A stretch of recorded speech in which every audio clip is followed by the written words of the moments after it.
So yeah, I'm a lawyer. It's actually called the Sargent Shriver National Center on Poverty Law. Sargent Shriver is not spelled like the sergeant. It's just S-A-R-G-E-N-T. It's his name.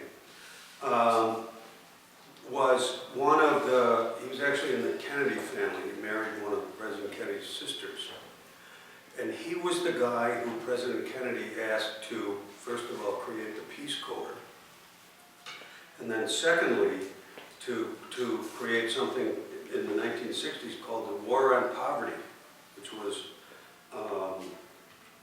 President Lyndon Johnson's effort to attack poverty. In his position as president and leader of the country, he thought we needed to take serious action to end poverty. And Shriver was appointed to run that.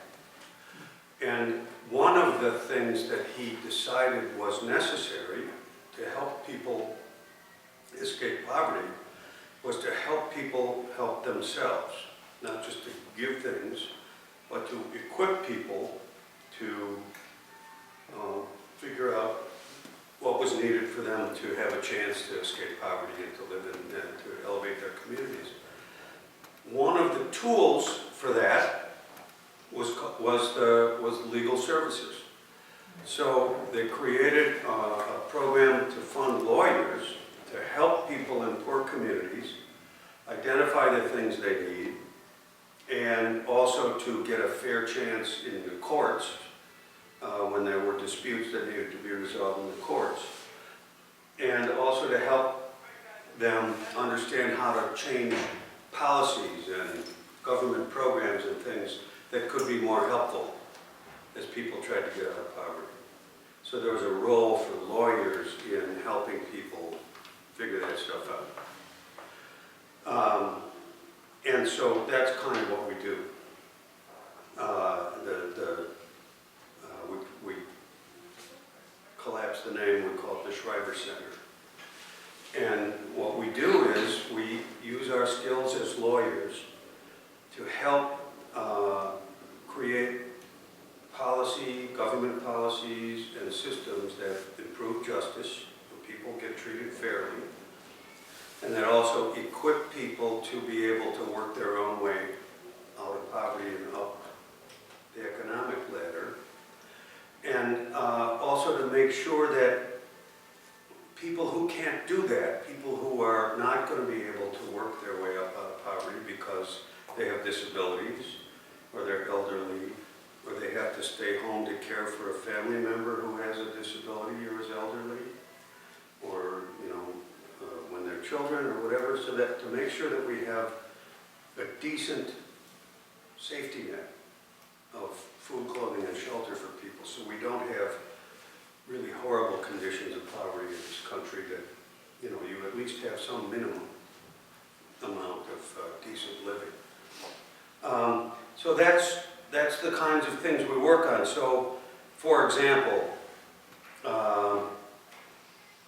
we work to help convince the government to provide funding for job training,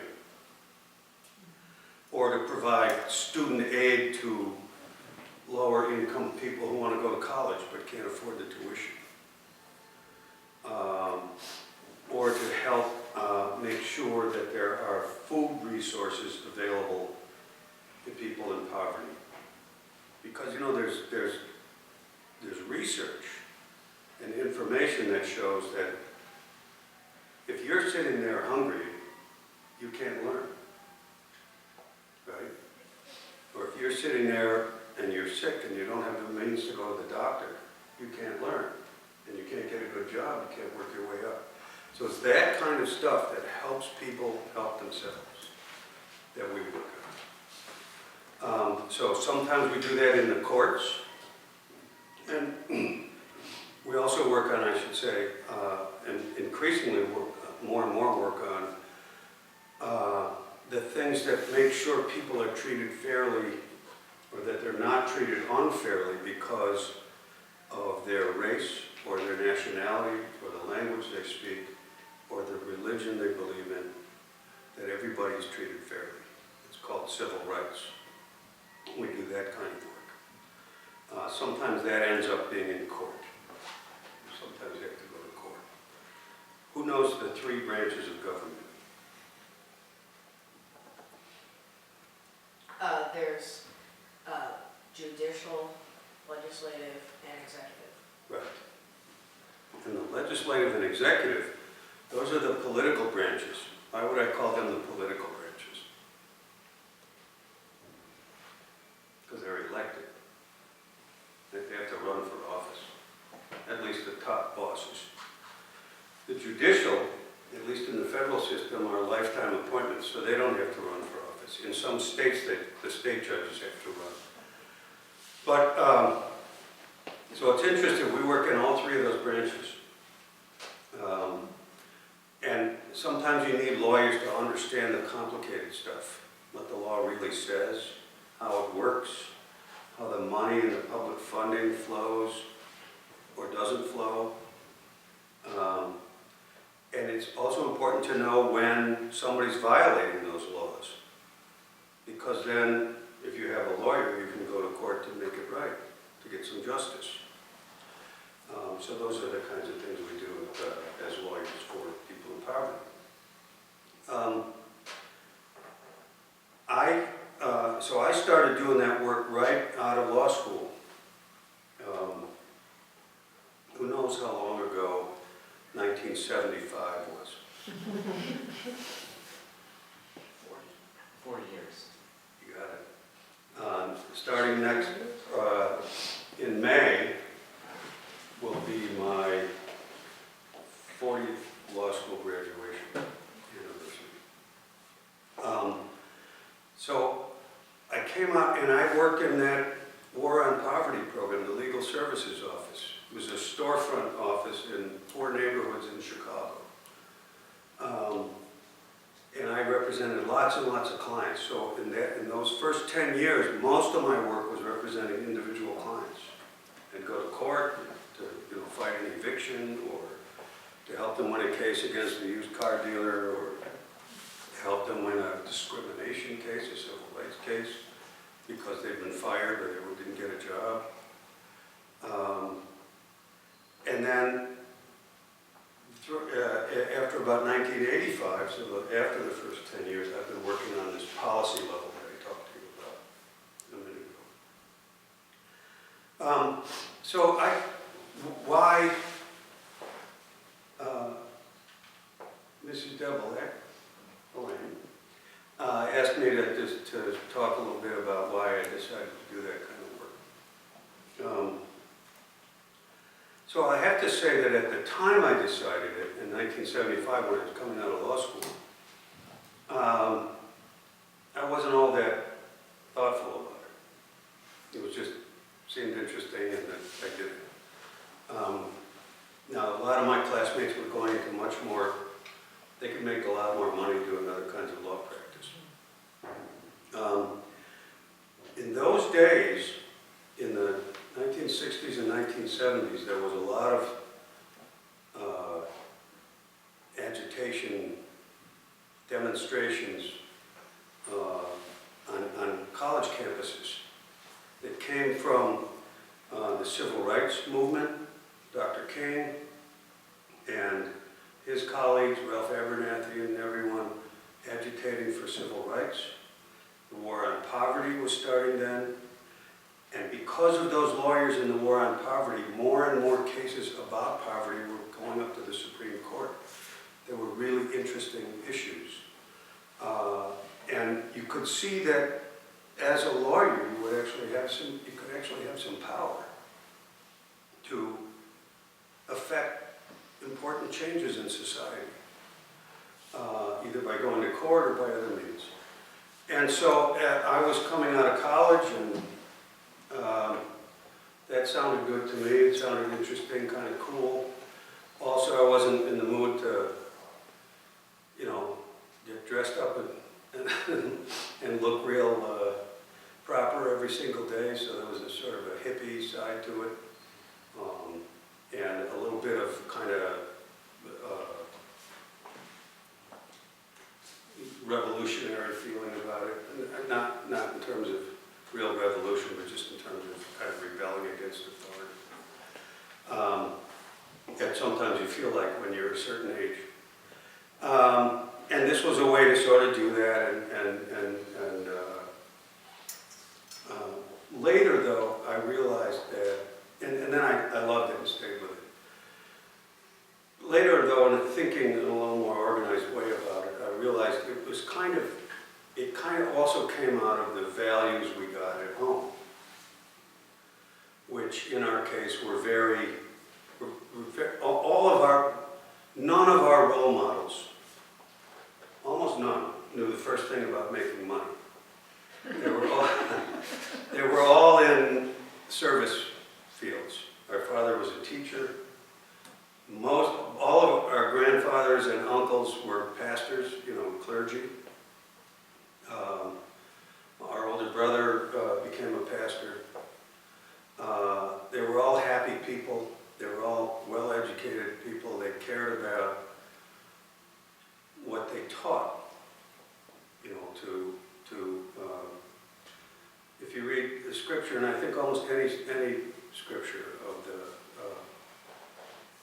Jewish, Muslim, Christian faith, and most of the others, they talk all the time about having a heart for the poor, sharing your gifts, bringing your own skills and talent and power to bear on behalf of people who needed it, and to make things fair and to make things more humane.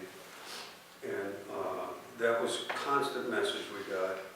Maybe not in so many words, but just by the role models, seeing how people acted, seeing what they tried to teach us about that stuff, social responsibility. And I found out through this 40 years that it makes you feel good. It makes me feel good. It makes me feel like I'm spending my life in a good way. Any questions? No, we're going to talk about propaganda, right? So how have you guys been thinking about propaganda? How do you define it? What is it? It's like a message such as a commercial or a poster made by a company to persuade public opinion. Mm-hmm. It's not just Hitler and Stalin and that kind of propaganda, war propaganda or political propaganda. It's not necessarily, in other words, it's not necessarily stuff that's just false, but by repeating it over and over and over again, you try to convince people to believe something that isn't true. But there's a lot of that out there. And some of it, and we have to use it too, it's actually something we're not all that good at. But there's a science to it. What they tell you is, so the reason we have to use it is because we're working with those political branches I told you about. So we're trying to pass a law or get a public official to believe that the voters care about something, right? So you have to say it in a way that's persuasive, that persuades voters, but also persuades the official that the voters care about, right? And so you have to, and so at its basic, it's saying something in the most effective way to get people to agree with you, to get people to think about it the way you think about it. And the science of that is this. They're finding that people have very firmly held beliefs in their mind.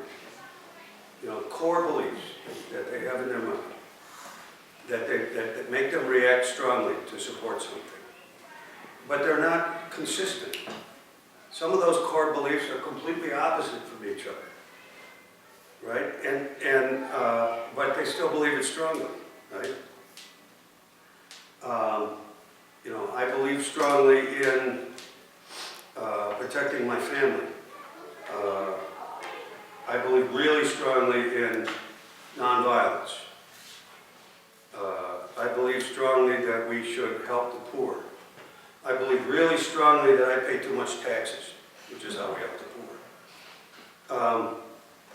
And so the trick is to use the words, to enter somebody's mind using words that open the right drawer.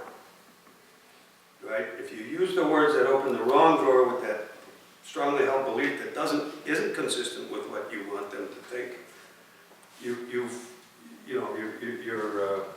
behind the eight ball. You're not going to be successful.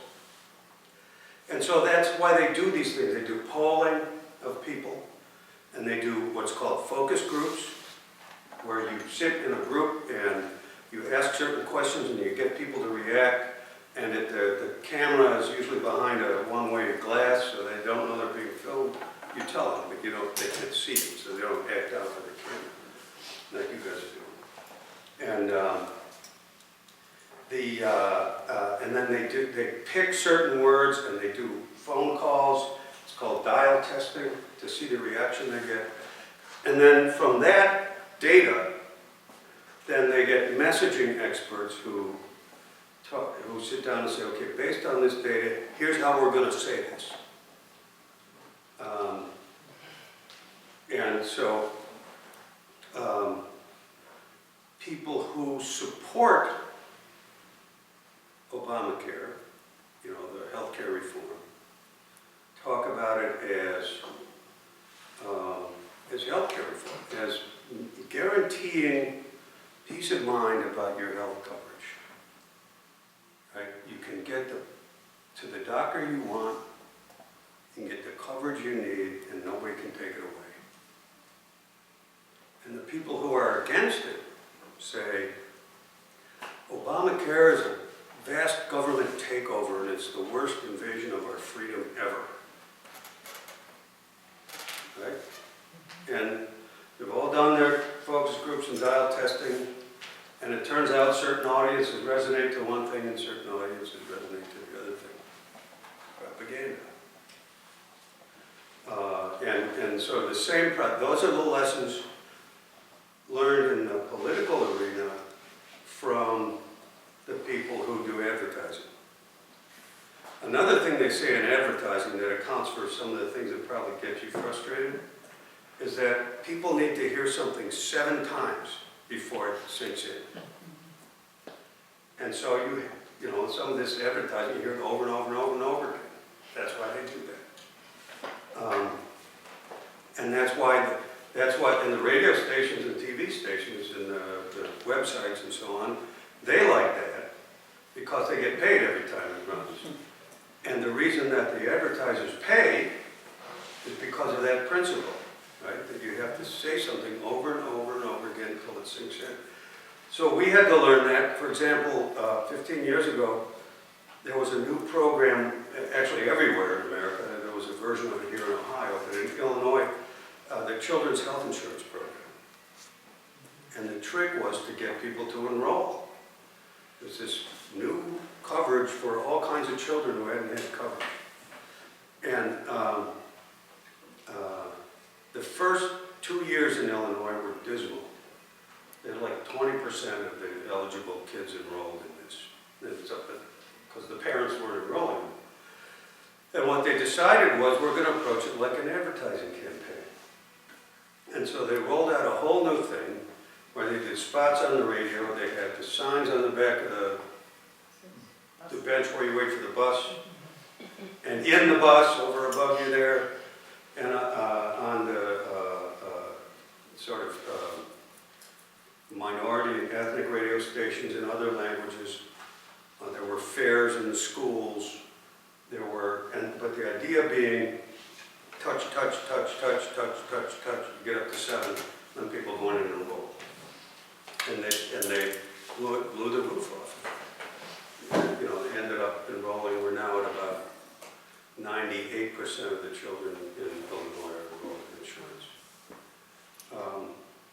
So there's good uses too, and there's science too.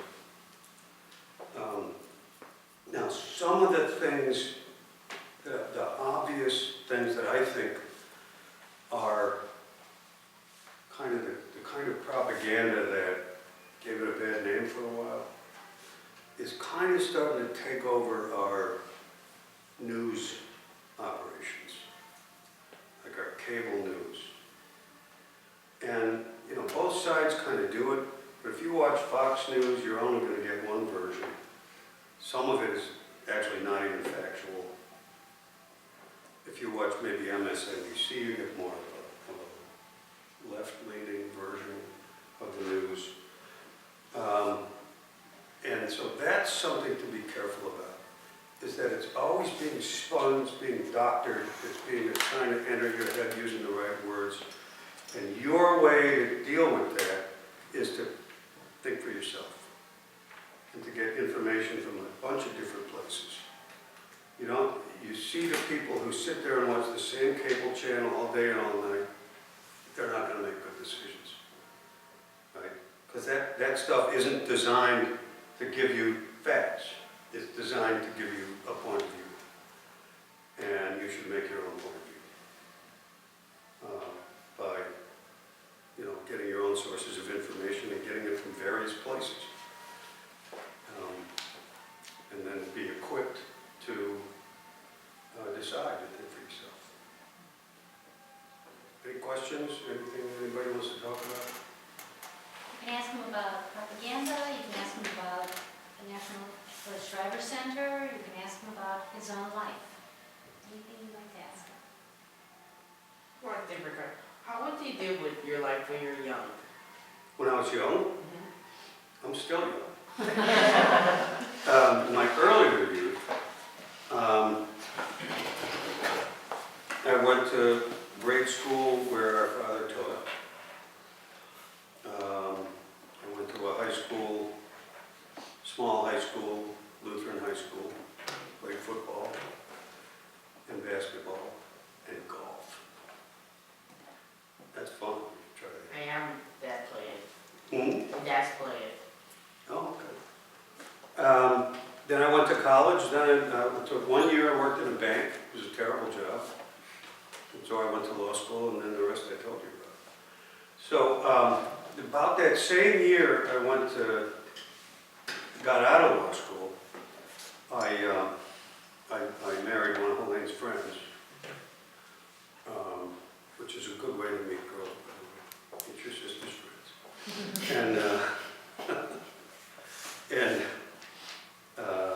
we didn't have kids right away, but I had a couple of kids.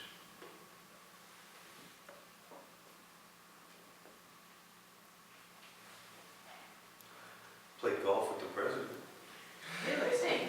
Which one? Obama. He was a state senator in Illinois, and so for 8 years, and, he was interested in the issues we work on. So I worked with him on those issues. Got to know him pretty well. He's a golfer, I'm a golfer. So cool. Yeah, who won if we played the golf game? He would win now, he plays more. He was just starting then. Anything else? Anybody here thinking about law school? Yeah, think about it. It's a long slog. It's like 3 years after college. So it's college for 4, law school for 3.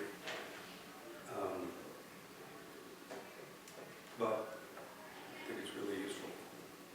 Which law school did you Valparaiso. Ever hear of it? It's the Harvard of Northwest Indiana.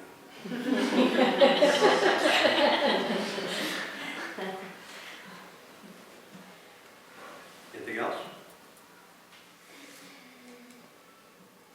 Mr. Bouman, earlier you said that you were setting policies.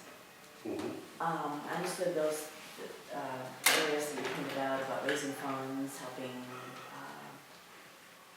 lower income people with whatever they need, but I thought usually when you set policies, you have to be a lawmaker. And that's not the kind of Well, policy. yes, you do. Either you have to be a lawmaker or a member of the executive branch that has that kind of power. So, give you an example. We worked on, we're lobbyists. We talk to lawmakers about changing laws, right? So this past year, one of our policies or laws that we promoted created workplace rights for pregnant women. You would have thought this was already the law, but it wasn't. And so in this statute, it says things like, you know, once every hour you can sit down for 5 minutes, or you can go to the bathroom when you need to, or you can have a drink of water or something. When we're getting fired for stuff like this. On, you know, assembly line jobs or retail jobs or things like that. And especially in hospitality and restaurants and so on. And these tend to be the kind of jobs where people are starting their way towards getting out of poverty, but there's a lot of working people who are still poor. Right? So another thing we worked on in the city of Chicago, I was part of the mayor's, I was co-chair of the mayor's task force on raising the minimum wage. And we were able to persuade the city council to pass an increase in the minimum wage. So that when you work in an entry-level job, you make enough money to hopefully, if you work full-time and you work hard, your family isn't officially poor, right? They're still scrambling, but it's a little fairer return for your work. So that kind of thing. So it's those issues that create opportunities for people to escape poverty or remove barriers that are in the way of them escaping poverty. So, question, so do you deal more with a policy on the federal level, or do you do a lot with the state and city level too? Mostly, it's actually mostly state, some city, and sometimes federal. And it isn't all lobbying, so we go to court sometimes. For example, we had a big court case last year because one of the towns near Chicago, a town called Joliet, ever hear of it? Mm-hmm. Ever see the Blues Brothers? They're from Joliet. But it's a small city. It's like a lot of Ohio cities, you know, maybe 130,000 people, something like that. They wanted to, the city council decided, they have a riverboat gambling operation right downtown. And that part of town is rapidly gentrifying. They have a lot of resources from the taxes from the boat. And they're fixing everything up. And they're right on the bluff above the river, looking down on this area, is about a 350-unit subsidized housing project that it's almost all African American, and it's mostly women and children. And they decided they didn't want those people there anymore, and launched a campaign to demolish it with a lot of talk about propaganda, very thinly and obviously coded city council debates and headlines in the local paper about people from Chicago. You know, stereotypical things that make you think about poor minority people. And it was very, very much about race and about income. So we represented the tenants and we went to court to block that. And it was a long, long battle, several years. And then last year and the year before, there was like a 15-month federal court trial of the issues in the case. And we ended up settling. They will be demolishing that project, but the people we represent who live there will have the right to return and live there in the rebuilt place if they want to.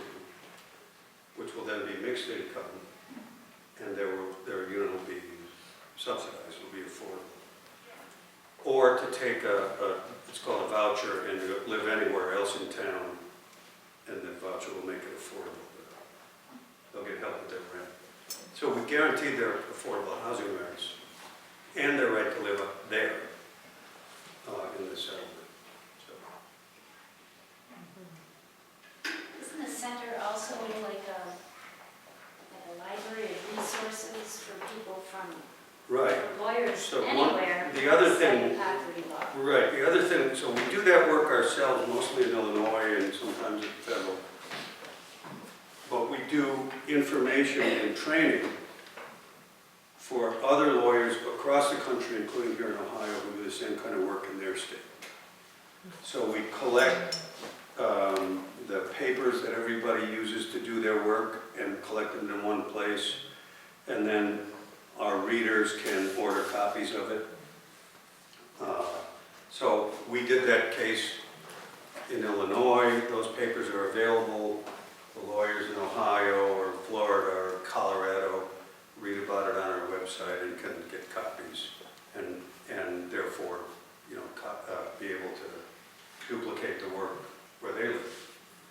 And then we do training programs. So we train lawyers on these kind of skills, on representing community people and community groups, on how to do big lawsuits like that, how to do policy advocacy. So we try to expand the capacity for that kind of work.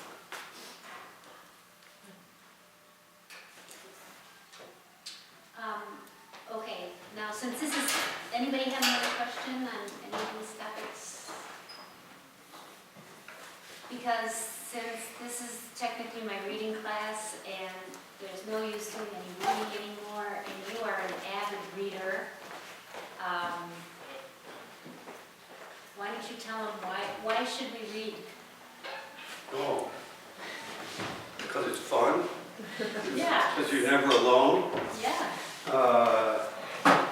and because you learn so much. I read a lot of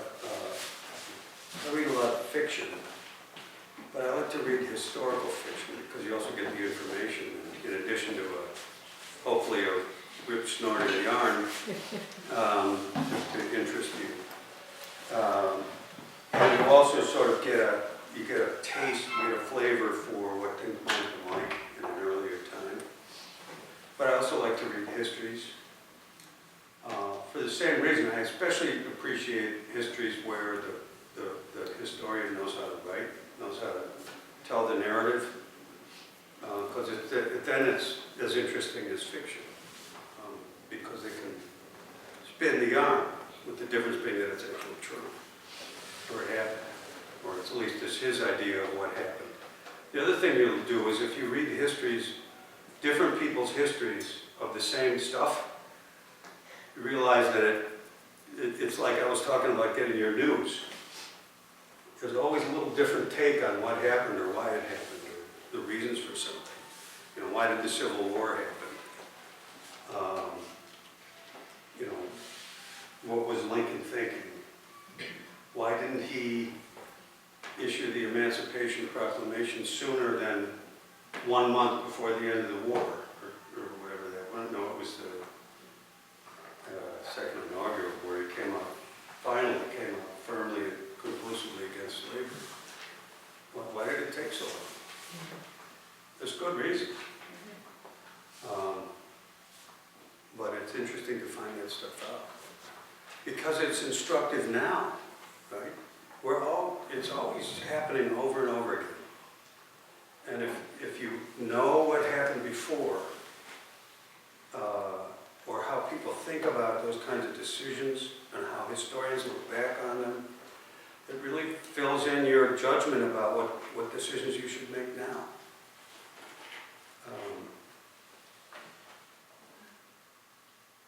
So yeah, that's what. And then I'll just do a pitch because the social studies teacher's sitting here and these guys just took a midterm on World War I propaganda, right? And so World War I, like great The Guns of historical August is fiction. one of my favorite books. Yeah. And that was, that turns out that was the active 2 months of that war, and then it settled down into trench warfare. But the World War I's always been fascinating because of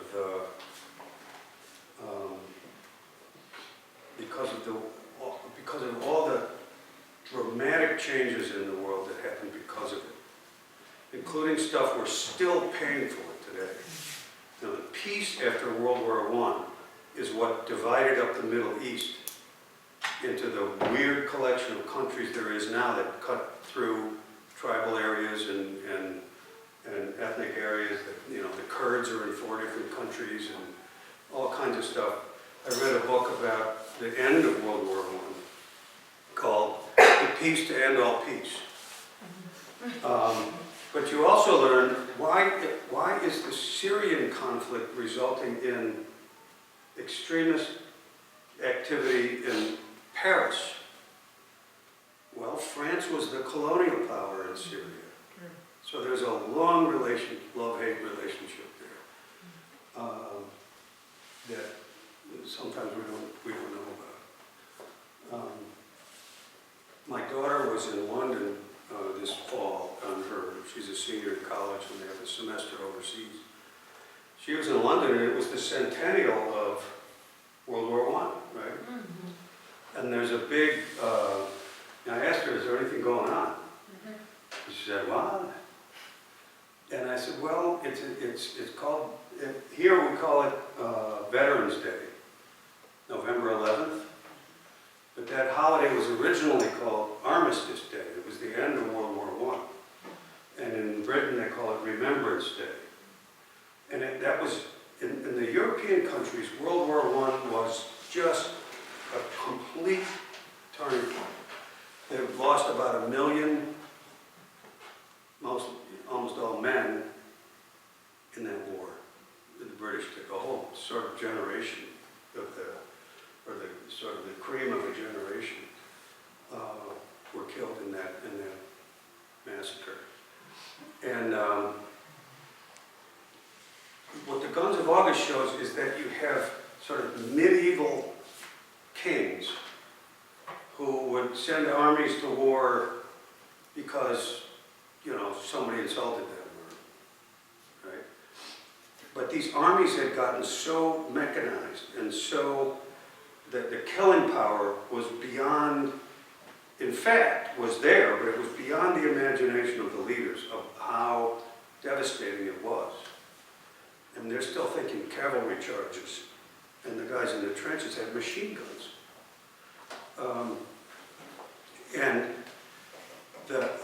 So to have royalty sort of mindlessly start this thing.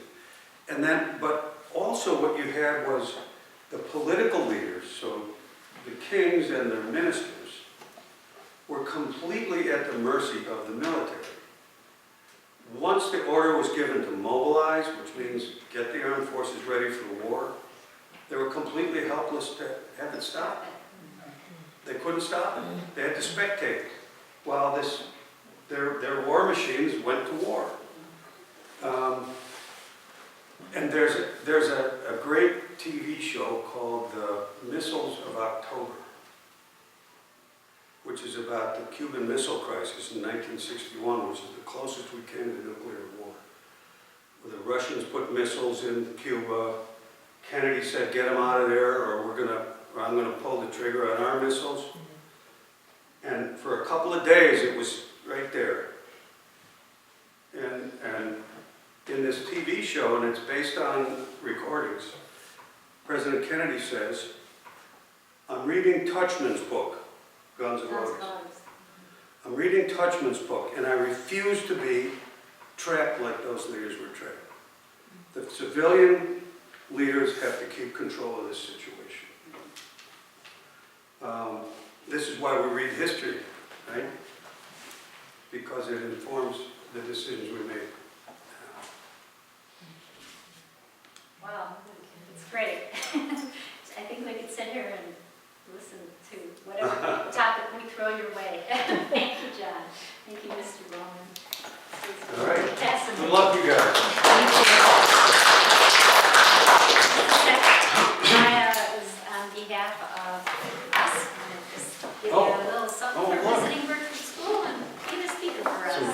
Thank you. Yeah. They call this swag.